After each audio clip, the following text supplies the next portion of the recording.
tama yung mga babad sa YouTube year 2016, 17, 2018 kasi isa ako doon. At kanina, nagche-check ako ng makeup collection ko. Meron akong nakitang highlighter palette na sobrang nakaka-nostalgia. Skin Potions Highlighter Palette. This highlighter has been discontinued. Sobrang tagal na. And also, si Skin Potions, alam ko, out of business na din sila for some reason. Expect nyo na, expired na to. Kita nyo naman, buong-buo pa. And sobrang ingat na ingat ko tong palette na to before.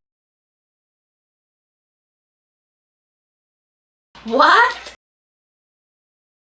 This is such a crazy move. Try na din natin. Pero huwag niyong gagayahin. Top of the excess kasi medyo powdery nga siya. Pansin nyo yung highlight na nandito? See? I'm putting my face in Jeopardy right now. Pero this is just for fun anyway. Pero tingnan yung makeup look ko, oh. Wala akong shade ng ganitong highlighter. And ako naman, pagdating talaga sa highlighter, hindi ako ganun ka-adventurous. Tapos, ito na lang sa tear ducts ko. Alam niyo yung feeling na nag-e-enjoy ka sa isang bagay kahit bawal? Yun yung nafe-feel ko ngayon. Pero since remembrance nga lang to, ikikip ko lang siya sa collection ko. Pero this might be the last time, or this will be the last time that I'm going to use this.